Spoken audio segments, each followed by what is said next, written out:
Hi, good morning to our officers and members of the UAP KSA Chapter Western Region. I would like to acknowledge our President, Architect Gerard Caceres, and of course our MENA Council Chairperson Leo Sefre, and all the other members and officers of the MENA Council. I have been elected as your president last April 2014 as your 24th national president. And I would like to take this opportunity to thank the MENA Council and the MENA chapters for supporting me all the way and giving me this opportunity to serve our members. It is with a humble heart and utmost gratitude that I take on this responsibility of being your standard bearer. And this year's corporate theme, Empower, Equip, and Enjoy, is meant to address the pressing concerns of our profession. This time of globalization and the opening of borders to our foreign counterparts is a great challenge that must be faced head-on. The cry for the full implementation of our law, RA 9266, for the past 10 years must be given due and considerable attention. Our challenges may be daunting but not insurmountable. Let me summarize to you the administration's, the centerpiece of my administration, which covers the 4 pillars of a strengthened organization and a stronger profession for the architect.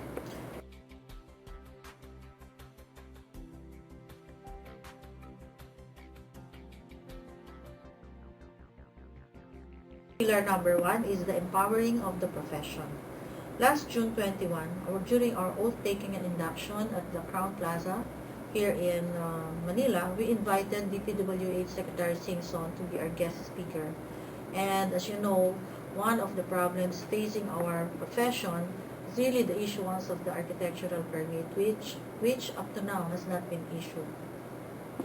In that oath-taking ceremony, Secretary Singson promised us that we can take this subject up with him and for the immediate resolution of the architectural permit. We have been in constant communication with his office, but unfortunately, up to this time, we have not secured an appointment since the Secretary himself is very busy with the ongoing rehabilitation works for Typhoon Haiyan or Typhoon Yolanda.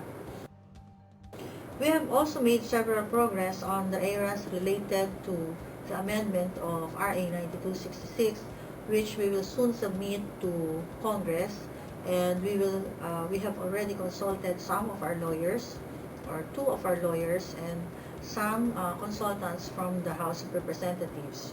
In the said meeting, we have already pinpointed some of the terms and definitions that we need to amplify in our law. We have also created the subcommittee on the oversight on Section 29 of RA 9266 and have appointed Architect Mondi Florendo to be the chairperson of that oversight committee. We have received a summary. To date, we have received a summary of violations on our law, and we encourage the chapters to submit all or any other documents that may assist us in this undertaking. Last August 4, a memo was also sent to all chapter presidents to choose among active members a proficient and able member to the oversight committee. This is to ensure a wide participation amongst our members. And on August 19, this coming August 19, by the way, we will be meeting with Congressman Lenny Robredo so that we can bring up the matter to her in Naga City or in Camarines about the implementation of RA 9266. Another milestone relating to the success of the issuance of the architectural permit is in Aklan, wherein our Aklan chapter, we were informed by the Aklan chapter that the office of the building official had already made a notice to all building permit applications to secure an architectural permit signed and sealed by a registered licensed architect. This is one of the milestones that we are talking about through the diligence of our chapters. On August 12, likewise, today or this morning, we had already submitted to the office of Senator Bongbong Marcos our position paper on the creation on two issues. These are the separation of the office of the engineer and the office of the building official. That they must be properly established and distinguished from each other. Likewise, that the qualifications of the building official must also include an architect. We also proposed the mandatory establishment of the position of a municipal or city architect under Section 443 and 454 of the Local Government Code of the Philippines. While with all these efforts, we believe that we have made our presence felt, although, of course, the final approval of all these bills must also go through the process. Our pillar number 2 is in equipping the architect. Pillar number 2 aims to equip the architect in the form of education. As the famous Malcolm X would say, education is our passport to the future, for tomorrow belongs to the people who prepare for it today. In our first board meeting, we have allocated 500,000 pesos for the scholarship and training program for masteral studies for our members. We shall now accept applications from graduating students from UAP to be able to partly subsidize their master's education. We will also start a new batch of scholars in the provinces, and last July 26, we have entered into a memorandum of understanding with the Bicol University, which is a start of more partnerships to come with other universities. We are also reviewing our specialization criteria, and rest assured that our Committee on Continuing Education and other committees parallel to this is working to ensure that this is prioritized. Our pillar number 3, in joining our organization. As we have promised, we will consult all stakeholders concerning our profession. Last May 17, even before I started officially my term as your National President, I had already conducted a meeting with some representatives from the AAF, from the Philippine Institute of Architects, and the Philippine Professional Regulation Commission on the Board of Architecture on the standard guidelines for the architects. We also intend to implement a lower convention and seminar fees, and we have already made some consultations with our Executive Director and NATCON Chairman and our CONEX chairpersons to make our convention more responsive and relevant, at the same time affordable. We shall also try to do an online registration for our national convention. In our summit meeting with the MENA Council last August 1, I had already stated that we shall give the same discount to MENA architects that will attend the national convention, the same discount that we are giving our regional architects. This is supposed to at least defray some of the expenses that you incur when you attend our national convention. Likewise, I've also promised that during the NATCON, we shall ensure that a roundtable discussion with our foreign-based architects will be done with the members of the national board, or at least the EXECOM, so that we will be able to know the needs and concerns of our architects working overseas. We also establish strong partnerships with their corporate sponsors that will be mutually beneficial. Likewise, we have created, I believe, a stronger organizational chart at the UAP Secretariat, headed by our Secretary General. We want to make this more member-centric, and we want that the relationship of each position ensures that all tasks and the not much needed support by the UAP members is provided. On the side of the finance and accounting, we are on the final stage of the installation of an accounting software, and our national auditor and national treasurer are working hand in hand towards a more transparent accounting system and a more efficient procedure to better assist with reports and other processes, ensuring the contributions of our members equates 100% back to the betterment of our organization. I know that there are many questions now in the Facebook that questions the requirement of the IAPOA as a requirement to the renewal of the PRC license. We shall soon issue an official statement about this, but for now I can say and inform you that the IAPOA dues is a requirement, actually is an effect of the requirement of the Professional Regulation Commission that all members must be in good standing with the accredited professional organization.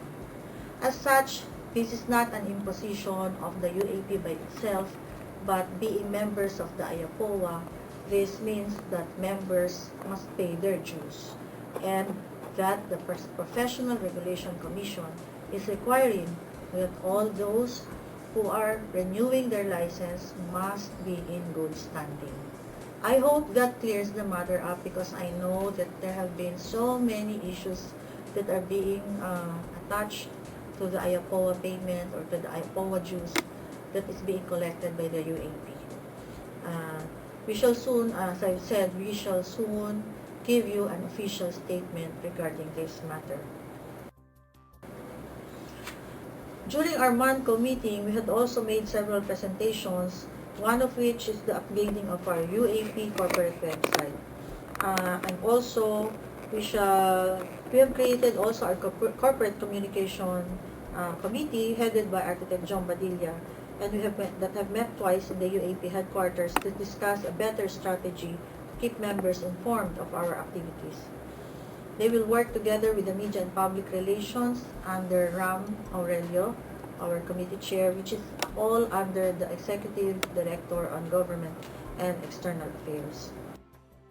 Committee on Professional Practice under the Standing Commission of the NEVP, Ray Gapitan, and headed by Executive Director Peach Bencamino, have also created the following: a comprehensive database of Philippine architects, private practitioners, and architectural firms.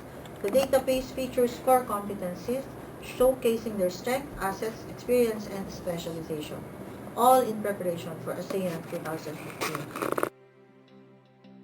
Professional Practice is also actively consolidating all the UAP documents related to the practice to create one comprehensive manual on contracts, procedures, guidelines, and everything that they need to know about the practice of the profession.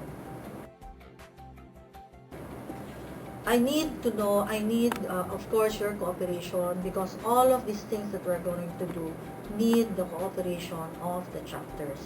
As I have explained to Architect Leo Sefre in our private messaging, I asked him that you also provide us with a list of all your specialized fields and that may have the possibility of, we may have the possibility of inviting resource speakers from the Middle East chapters, so that your expertise also in the fields that you're engaging in right now in the Middle East can also be shared with our Filipino architects here in our country.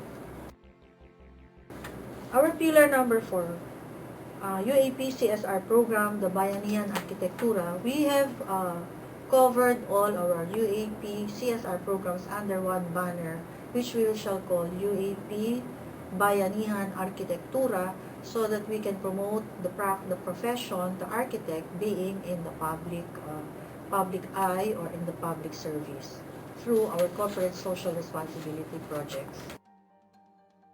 We have appointed Architect Rene Hiray to be the chairperson on the Bayanihan Arkitektura with 4 sub-projects: the Architectural Clinic, the Water and Sanitation Projects, and the programs and projects under the UAP Emergency Architects, which shall be continued, as well as the Accessible Tourism. I hope that your chapters in the Middle East will adopt any of the 4 sub-projects under the Bayanihan Arkitektura, such as perhaps the Accessible Tourism and the UAP Emergency Architects, wherein you can share your expertise on disaster resilient housing or In the next international events, I hope that we can also invite some of you to join us in those conferences for you to become acquainted with our international counterparts in Asia and the Asia Pacific, as well as in the UIA, or in the International Union of Architects. We have attended the UIA Congress in Durban, South Africa, and I'm glad and pleased to inform you that Architect Yolanda Reyes, one of our Likha awardees, has been elected as Vice President for Region 4. And as well as the new UIA President is Architect Esa Mohammed, who comes from Malaysia. So in the international arena, I can say that Asian architects are making a great impact nowadays. I hope that our goals are specific and measurable. Hopefully, we will be able to have concrete results at the end of my term. We will institutionalize the framework for subsequent administration to make sure that our programs will be consistently pursued. I believe that as architects, we cannot allow to continue being unmindful of the current happenings in the design and construction industry. We have to be at the forefront of national and local development programs. I am sure that even you, in your own way, being out of the country, you have your own bayanihan activities with our countrymen outside and in the Middle East. And I hope that you will continue on with your work, with your charitable work, and with your corporate social responsibility programs. And I expect also that you will provide us also the much needed feedback regarding our plans and programs that affect foreign-based architects. We will ascertain that the architecture profession is vital and crucial and must be protected and promoted. I believe that with all the plans and programs that we have, we will regain that recognition that we all deserve as professionals. Lastly, may I join our members to become the change agents in your own realm and spheres of influence, so that we may become the change that we want to happen and see, and thereby contribute to the public welfare and the common good. Our existence as professionals is hinged not on how successful we become in our own fields and just for our own selves, but it is hinged more on whether or not we have indeed contributed to society for the good of our people and society in general. Maraming salamat sa inyong lahat. Maraming salamat sa mainit na inyong pagtanggap sa amin noong nakaraang August 1 and 2. At kami ay nagpapasalamat ng taos-puso sa inyong mainit na pagtanggap sa aming delegasyon na nagpunta dyan sa Dubai.